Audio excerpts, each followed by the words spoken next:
ప్రభువైన ఇశ్రాయేలు దేవుడు స్తుతింపబడునుగాక. పరిశుద్ధ లూకా సువార్త 1వ అధ్యాయము 68వ వచనము. ఇమ్మానుయేల్ సజీవుడు, నీవు చింతించకు నా మనసా. ఇమ్మానుయేల్ సజీవుడు, నీవు చింతించకు నా మనసా. నిన్ను మరువడు, చేయి విడువడు, అరచేతులలో చెక్కియున్నాడు. నిన్ను మరువడు, చేయి విడువడు, అరచేతులలో చెక్కియున్నాడు.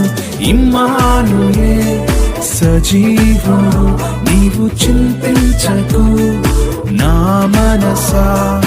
ఇమ్మానుయేల్ సజీవుడు,